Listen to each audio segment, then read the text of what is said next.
no mojes el pan se come. Vamos, nuevamente. No mojes el pan se come. Marcos capítulo 12, Marcos capítulo 14, versículo número 12. ¿Lo encontró? Y va a leer juntamente conmigo. Marcos capítulo 14, versículo 12. ¿Cómo se llama el título del mensaje?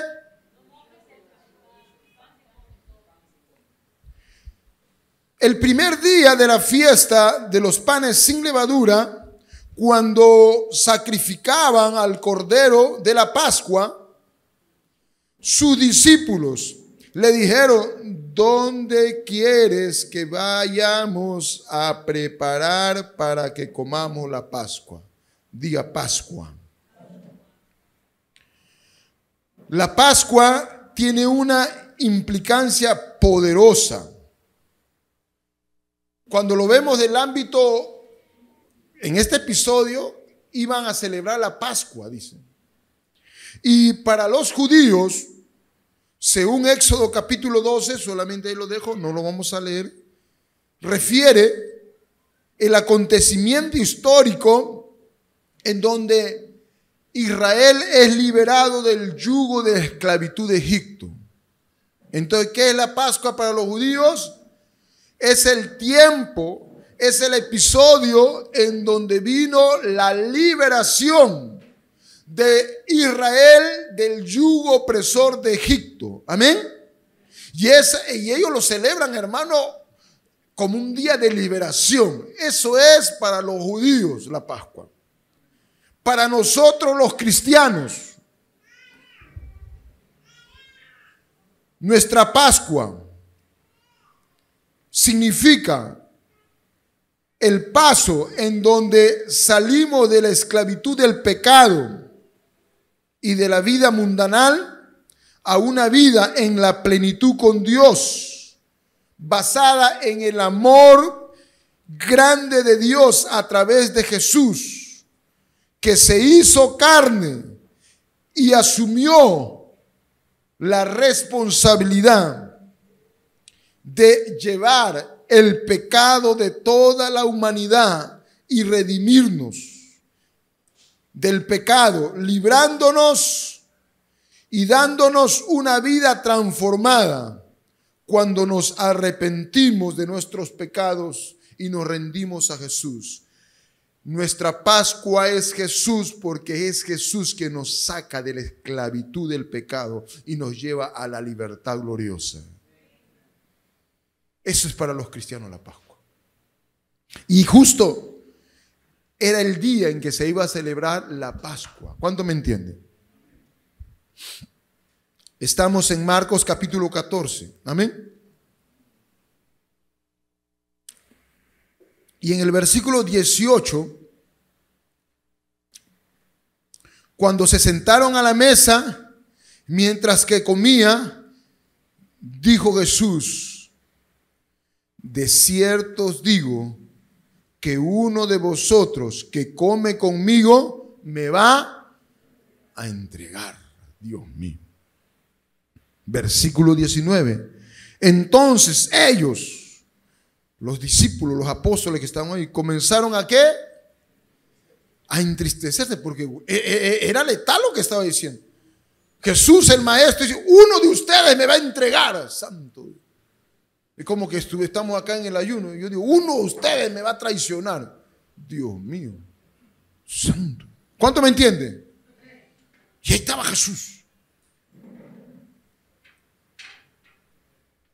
Y digo: me va a entregar uno de ustedes. Versículo 19. Entonces ellos comenzaron a entristecerse y a decirse uno al otro: ¿seré yo?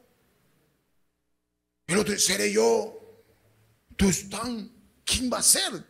Pero dice uno. Versículo 20. Voy a leer en la traducción amplificada. Versículo 20. Y él respondió, o sea, Jesús respondió: es uno de los 12 apóstoles, uno que está mojando mi pan en el mismo plato conmigo. ¿Quién me va a entregar? Uno que moja el pan. Por eso que, ¿cómo se llama el título? No mojes el pan, sino el pan se come. Uno que moja el pan. Y hoy vengo a decirte a ti, hermano, Dios no quiere que tú mojes el pan. Porque si mojas el pan, te vuelves en la condición misma de Judas Iscariote. Y quiero decirle algo, hay gran cantidad de gente en el pueblo de Dios que está mojando el pan. El pan no se ha hecho para mojar, el pan se ha hecho para comer. Diga, el pan no se ha hecho para mojar, el pan se ha hecho para comer. ¿Qué quiere decir esto? ¿Qué estaba hablando Jesús?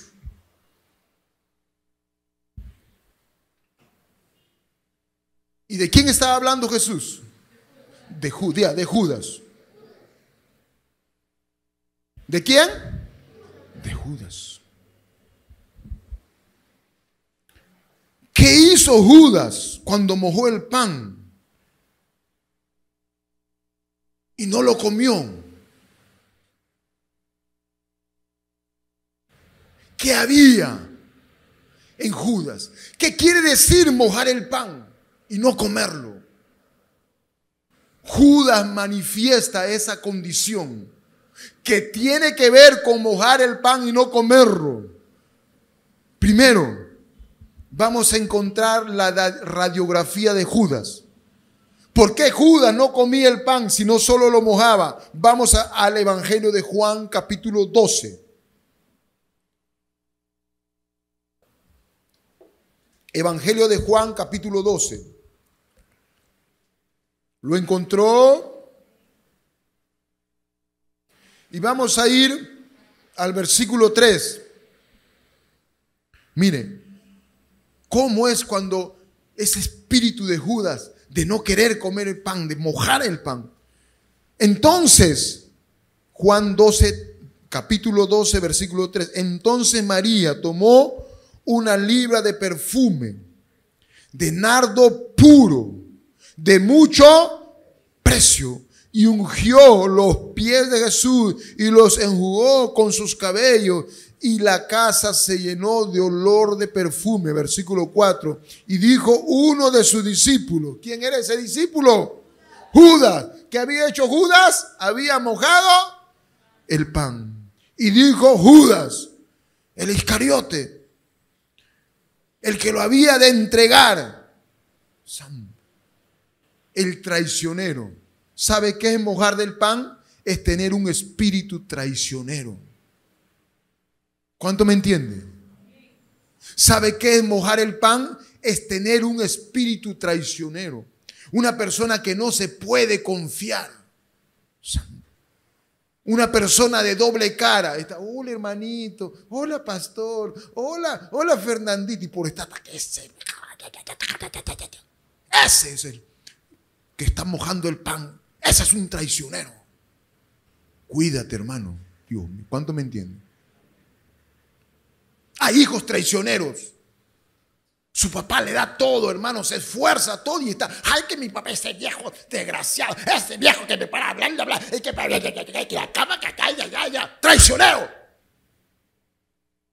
Mojas el pan. No eres agradecido. ¿Cuánto me entiende? ¿Cuánto me entiende? Hermano, hijos, hoy nuestros hijos, hermano, ¿qué pasa? ¿Dónde estamos? Se le da y está, hermano, ahí, respondón. Estás entregando a tu papá, a tu mamá. Ese papá, esa mamá que tiene, aleluya, se rompe los forros para darte lo que tienes. ¿Y qué agradecimiento das? Para abrir la boca, para quejarte. ¿Qué es eso? ¿Dónde estamos? Las cosas están al revés, están mojando el pan. Tienen un espíritu de estar entregando a su papá, a su mamá, cuando le hablas mal. Versículo 5. Y dice así: ¿por qué? Judas dice, mira qué terrible. ¿por qué no fue este perfume vendido por 300 denarios y dado a los pobres? Y si alguien me dice, wow, este Juditas es tremendo, este Judas es bravo, está pensando en los pobres. ¿Estaba pensando en los pobres? ¿En dónde estaba pensando? Que lo venda. ¿Qué tenía Judas? Un espíritu de robo. ¿Me entiende? ¿Qué es mojar el pan? Uno que anda en hipocresía. Dice que se preocupa por los pobres, pero se preocupaba, quería robar. Santo. Cuidado, hermano, con aquellos que les gusta robar. ¿Robará el hombre a Dios? Sí, hermano. Le sacan la billetera a Dios. Me habéis robado. Cuando no das. Santo, algunos ni respiran. Sigamos. Mojar el pan. Juan 12:5, nueva traducción viviente. Este perfume valía el salario de ¿cuánto? De 1 año. Y hubiera sido vendido, dice, mejor para dar el dinero a los pobres, decía Judas. El salario de 1 año costaba el perfume. O sea, ¿cuánto costaría ahora? A ver, ¿cuánto es el salario de un día? Ah, no, de un día. Ah, ya, de un mes, ¿ya cuánto? 1020, ya pone 1000. Por 12, o sea, ese perfume costaba 12,000 soles. A uno se le cae el diente postizo, se le cae el tinte del pelo. Y Judas, ¿qué? 12,000. Uy, ¿cómo que hace ese desperdicio? Ese es el espíritu de Judas, hermano. Santo, la viveza. La avaricia. Otro texto interesante. ¿Qué pasaba con Judas?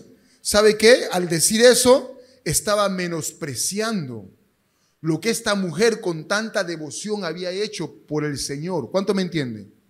Y así hay gente, cuando viene, hay gente que quiere, aleluya, dar a Dios con todo su corazón, con toda esa devoción. Aparece, aleluya, los que mojan el pan, el espíritu de Judas. Ay, ¿por qué? Que ya te crees muy espiritual. Apágate.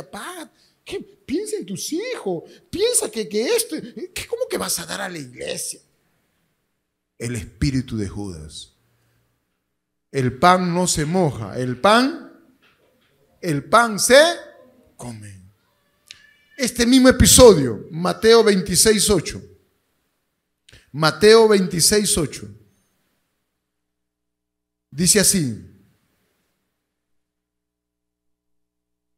Y al ver esto, los discípulos, ya saben quién era. ¿Quién era el que había reclamado? Judas. Se enojó diciendo, ¿para qué este desperdicio? O sea que la mujer había ungido, hermano, el cuerpo de Cristo. Y Judas, caramba, ¿qué desperdicio hace esta mujer? Mejor hubiera que ungir a Jesús que dar a Jesús. No, a los pobres. Versículo 9. Porque esto podía haberse vendido a gran precio y haberse dado a los pobres. Versículo 10. Entendiéndolo Jesús le dijo, ¿por qué molestáis a esta mujer? Pues ha hecho conmigo una buena obra. Santo Dios. ¿Sabe cuál es ese espíritu de Judas que él mojaba el pan y no comía? Era, aleluya, qué cosa, que ese hombre tenía un menosprecio, que cuando, aleluya, veía a esa mujer con tanta devoción y amor, hermano, que hacía las cosas para Dios, hermano, lo menospreciaba. Menospreciaba la generosidad que había en esa mujer. Pero el Señor le dijo, ¿por qué la molestan? Y ahora quiero decirle de parte de Dios a los que están aquí, a los que me ven, aleluya, a través de este medio, a aquella gente, aleluya, que menosprecia la generosidad de muchos que quieren, aleluya, dar a Dios, sembrar en la obra de Dios para que impulse a la obra de Dios. Jesús les dice, ¿por qué molestan a estas personas que con generosidad quieren dar, aleluya, para la obra de Dios y para Dios? Porque, aleluya, están haciendo una buena obra. ¿Cuánto me entienden? ¿Cuánto me entienden? ¿Qué más? tiene que ver el mojar el pan y no comerlo. Ese espíritu de Judas. Juan 12:6. Evangelio de Juan 12:6. Pero dijo esto, no porque se cuidara de los pobres, sino porque era ladrón. Y tenía la teniendo la bolsa, sustraía de lo que se echaba en ella. Dios mío. O sea que en él había una hipocresía terrible. Aparentaba lo que no era. ¿Qué es mojar el pan? ¿Qué es mojar el pan? Es tener hipocresía, aparentar algo de lo que no es. Y había toda una obra de sustraer, de robar, hermano, terrible en este hombre. Ahora vamos a Marcos 14:10. Marcos 14:10. Entonces Judas Iscariote, uno de los 12, fue a los principales sacerdotes para entregárselo. Qué terrible. ¿Sabe? Judas eligió. ¿Sabe? Judas decidió traicionar al maestro. El poner el pan y mojarlo es una decisión mala, pero que uno lo toma como lo tomó Adán y Eva, en una manera errónea. Hoy la voz de Dios te dice, no mojes el pan. El pan se come. Y Juan también nos dice, ¿no? En un episodio lo que Jesús dijo. Jesús dijo, yo soy el pan. Yo soy el pan de vida. Eso está en Juan 6:48. Si usted lo quiere apuntar. Porque el pan no se moja, el pan se come. El pan no se moja, el pan se come. ¿Y el pan quién es? Cristo. Es como que te van y te comparten el pan y tú lo pones a un lado. Diga, eso es mojarlo, menospreciar el pan. Y el pan también representa la palabra de Dios. ¿Cuánto me entiende? Sigamos. Juan capítulo 6, versículo 53. Voy a leerle en la traducción amplificada. Juan 6, 53. Y Jesús le dijo, os aseguro, os digo muy solemnemente, que no podéis tener vida alguna en vosotros, a menos que comáis mi carne. ¿Qué es la carne? El pan. Dice, os aseguro, os digo muy solemnemente, estoy leyendo en la traducción amplificada, Juan 6:53, que no podéis tener vida. ¿Cuántos queremos tener vida en abundancia?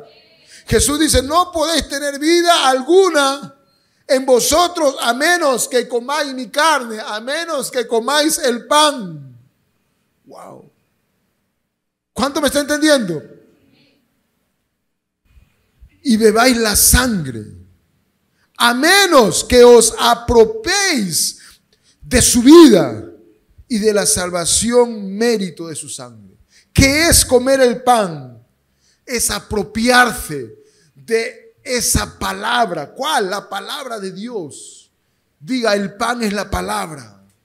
Y la palabra es Jesús. ¿Por qué? Porque dice, en el principio era la palabra y la palabra era con Dios y la palabra era Dios. Por eso que el título del mensaje es, no, aleluya, mojes el pan, sino come el pan. No menosprecies la palabra, sino, ¿qué vas a hacer? Vas a comer la palabra.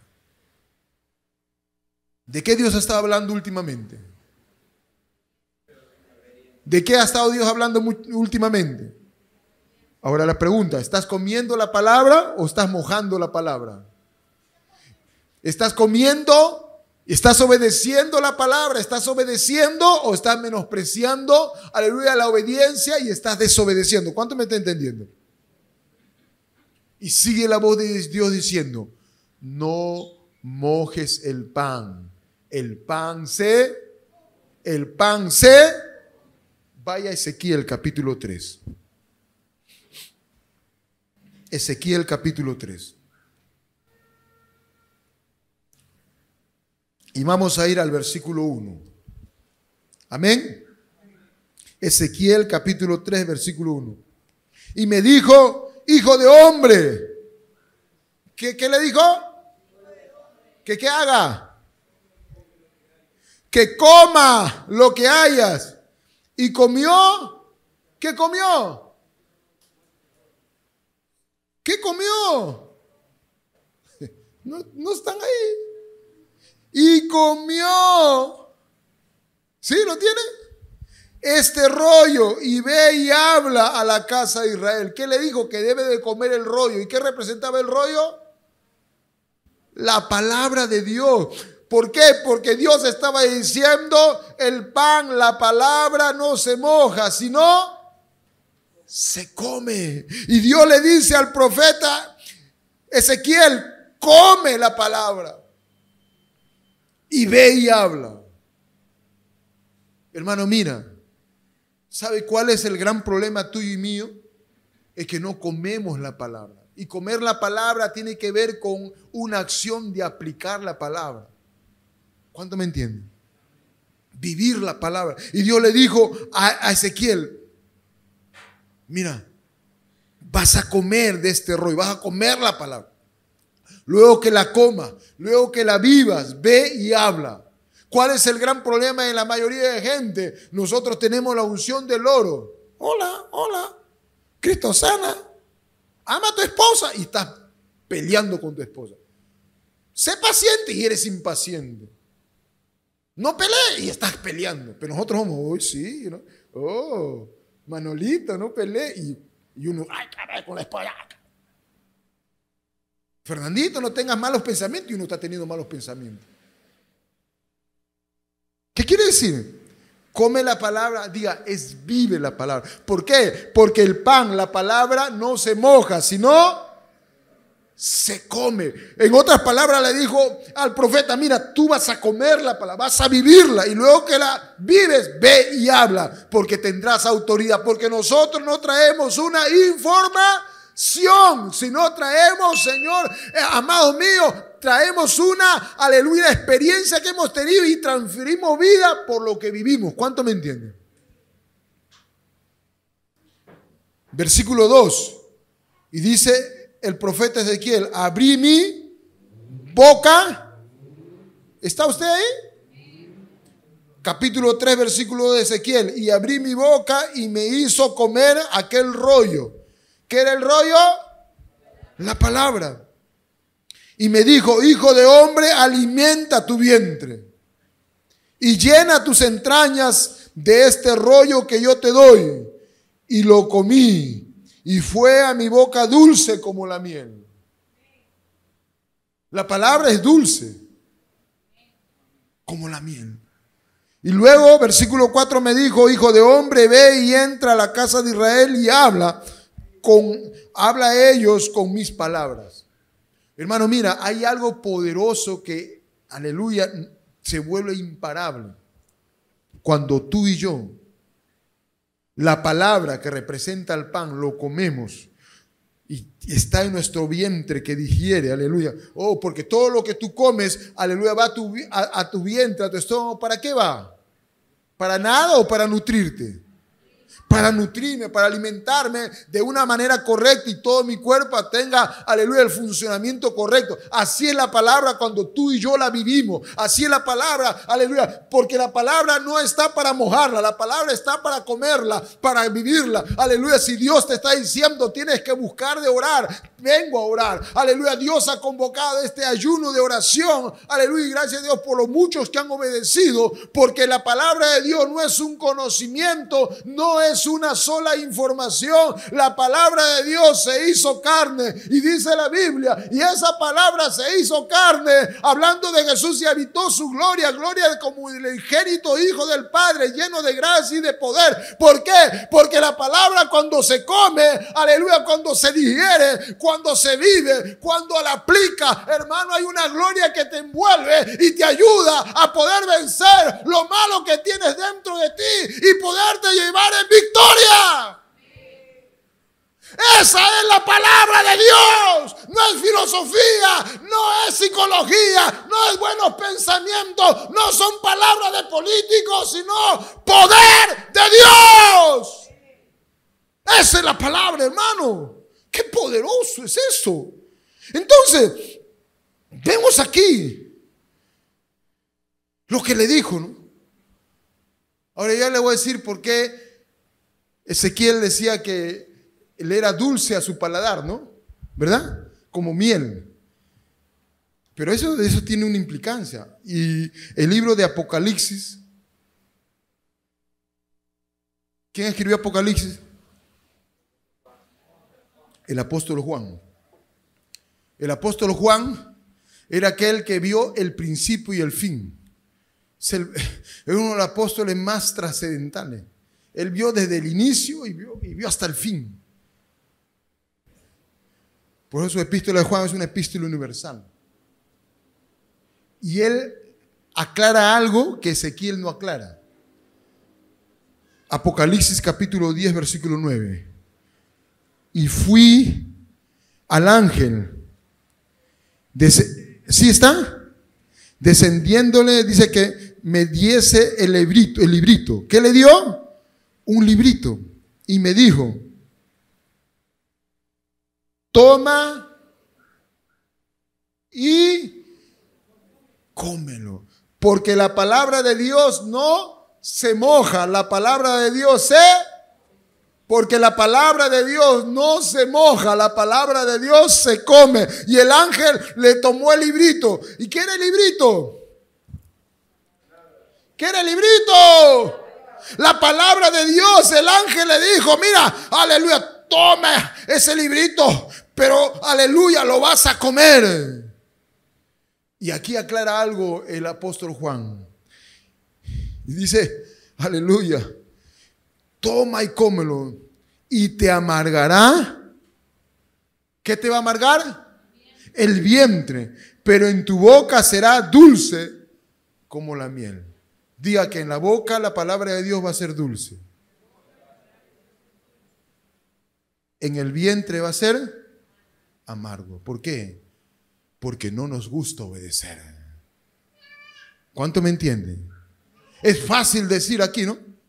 O sea, dulce. ¿Por qué? Porque en la boca rapidito habla. Ay, sí, hermano, somos expertos. Ah, hoy que Dios te ama, Dios bendice. Oh, hermano, aleluya. Mira, la vida de matrimonio es chévere. Dulce la boca, dulce, dulce. Pero en el vientre es amargo. ¿Por qué? Porque tengo que vivirlo. Aleluya. Ahora tengo que amar a mi esposa. Mi esposa tiene que amarme a mí. Y para eso, hermano, necesitamos, aleluya, renunciar a una vida vieja. Aleluya. Nos va, aleluya, a llevar, aleluya, en cierta manera a poder pasar un momento de proceso de renunciar a nuestra vieja naturaleza, a aquella forma reclamona, a aquella forma de conflicto. Voy a tener que renunciar. Voy a tener que pedir perdón. Voy a tener que buscar la paz. ¿Cuánto me entiende? En la boca es fácil porque cualquiera lo habla, ¿o no?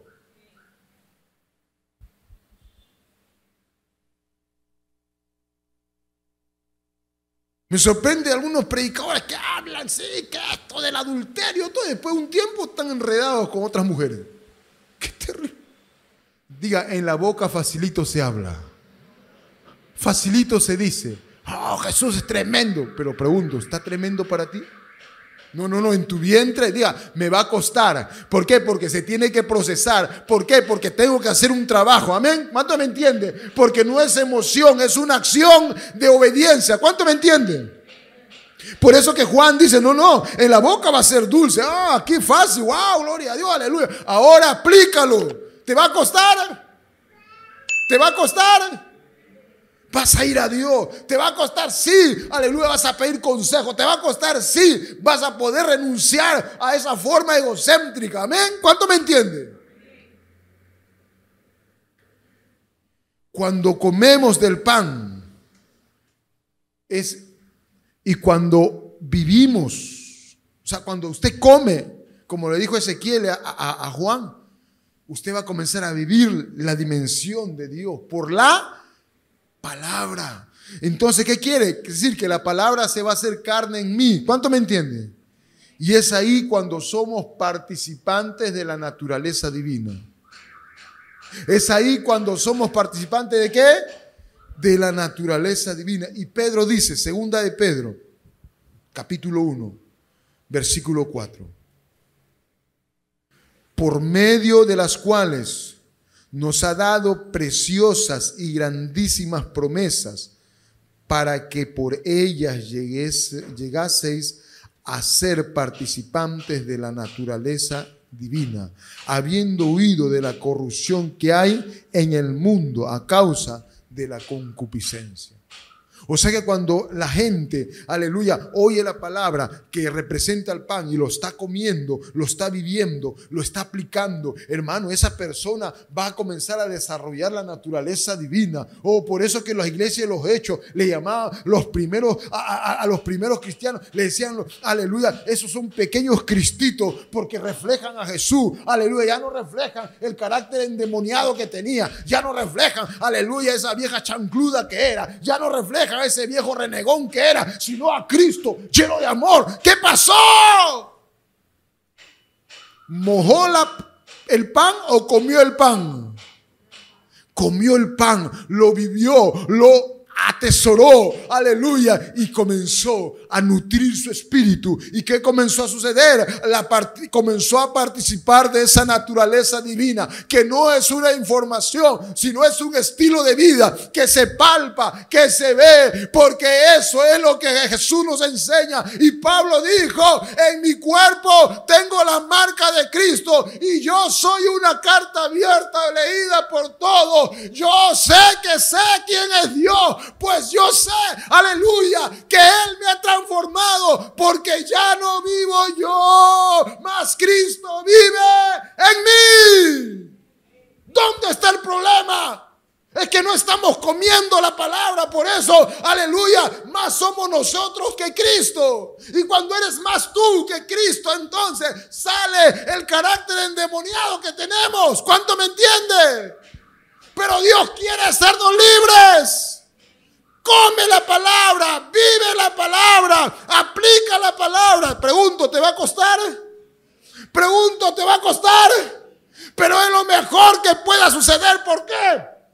Porque trae resultado, porque trae respuesta, porque trae cambio, porque trae, aleluya, restauración familiar, restauración, aleluya, matrimonial, trae restauración en los hijos. Y Dios está queriendo un pueblo que no moje la palabra, sino que la coma, porque es la única forma de poder traer cambio, porque Él ha venido a ser nuestra Pascua, porque Él nos ha sacado de la esclavitud. Pero ¿sabe cuál es la peor esclavitud?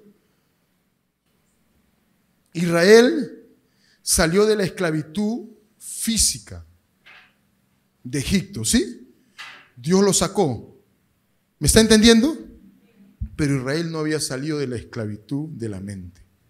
Por eso que cuando estaban camino al desierto para la tierra prometida, su esclavitud era la mente. Ellos seguían pensando en Egipto.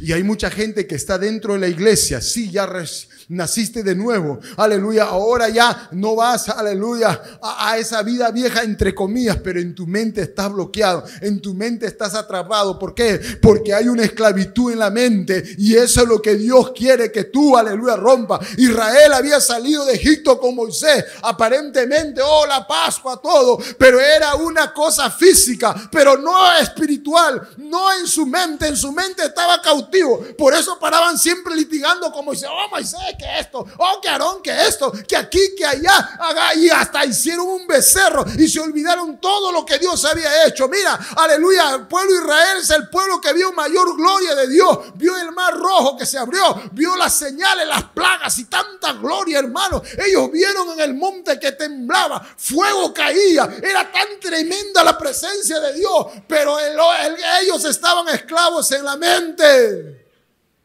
Físicamente habían salido de su Pascua había sucedido, pero en su mente, en su espíritu no había Pascua, estaban esclavos.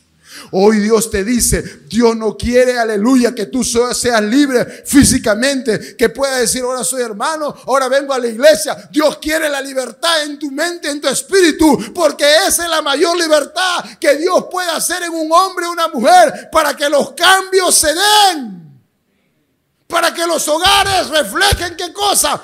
El cielo en la tierra. ¿Cuánto me entienden? Y acabo con esto.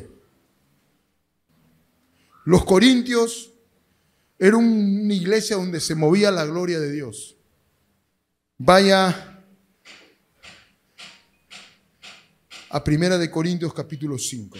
Voy a parafrasear varias cosas porque solamente voy a nombrar. Era una iglesia que había pasado la Pascua. Habían sido liberados. Pero en su alma y en su mente había atadura. Había manifestaciones de los carismas de Dios, tremendo. Pero dice en el versículo 1 que un hijo se había metido con su madrastra. ¿Te imaginas? En el versículo 1, 1 Corintios capítulo 5, versículo 1. Hermano, esa madrastra era brava. O sea, dijo, ese viejo ya no da para nada. Mi hijastro. Qué terrible, hermano. Y dice, y Pablo los reprende, mira.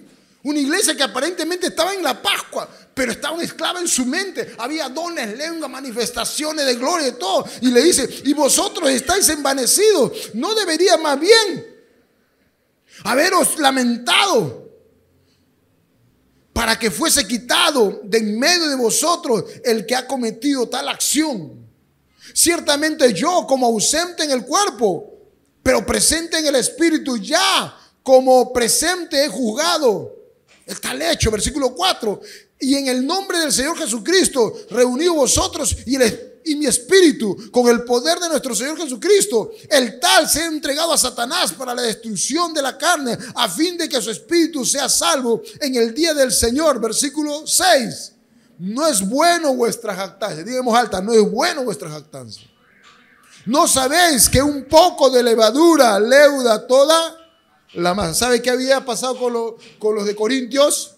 El pan lo había mojado y no lo habían comido. Pero el pan se moja o se come. Por eso Pablo dice, ¿qué pasa con ustedes? ¿Qué? Esa madrastra está metido con el chibolo. El viejo no da para nada, ya que se vaya, está con la próstata y dice, que se vaya a la tumba. Y quería aprovecharse con el muchacho. Y ellos no decían nada. Hablando lengua, danzando el pasito de victoria y permitiendo el pecado. ¿Por qué? Porque el pan no se moja, el pan se come. Versículo 7, y le dice, mira Pablo, limpiaos pues de la vieja levadura. Límpiense de esa vieja mañosa que se ha metido con el muchacho, que ustedes lo están apapachando todavía. Límpiense de la vieja levadura para que seáis nueva masa sin levadura, como sois. Diga por qué, diga por qué. Porque nuestra Pascua, que es Cristo, ya fue sacrificado por nosotros. Porque nuestra Pascua es Cristo y vino no a traer solamente una libertad en el cuerpo, sino una libertad de la esclavitud del alma, de tu espíritu, para que vivamos agradando. Porque el pan no se moja, el pan se come. ¿Y cuánto pan Dios ha dado a tu vida? Cada día, ¿cuánto pan te da? ¿Cuánta verdad de Dios te da? ¿Tú la estás mojando o lo estás comiendo? cuándo tú sabes que lo estás mojando? Judas caminó con Cristo. Cristo le enseñó. Judas vio las maravillas. Vio que los muertos resucitaban. Que el enfermo era sano. Que, aleluya, los demonios eran echados fuera. ¡Oh, qué tremendo! Maravilla, avivamiento. Pero Judas no comía el pan. Judas lo mojaba el pan. Dios dice a ti y me dice a mí, aleluya, este es el tiempo que te defina. ¿Vas a seguir mojando el pan o lo vas a comer? ¿Lo vas a vivir? ¿Vas a obedecer? ¿Vas a dejar todo aquello que te está, aleluya, trayendo atraso y seas un hijo de Dios, un discípulo, un hombre, una mujer obediente y dejes de estar en niñería y dejes de estar en tanta mediocridad que hoy sí, mañana no, que hoy sí quiero orar, que mañana no quiero orar, que hoy quiero ir a la iglesia, mañana no quiero ir a la iglesia, hoy estoy pensando en mí. ¿Y qué es lo que Dios está diciendo? Basta de mojar el pan. El pan sé. Este es el tiempo que la novia del Cordero se va a levantar. Porque Dios quiere una iglesia que coma pan. Corintios, a pesar de tanta obra de Dios, hermano, no comía el pan. Era una iglesia permisiva del pecado. Pero Dios está queriendo una iglesia santa, sin mancha y sin arruga. ¿Cuánto me están entendiendo? Aleluya. Y nuevamente Dios dice, el pan no se moja, el pan se come.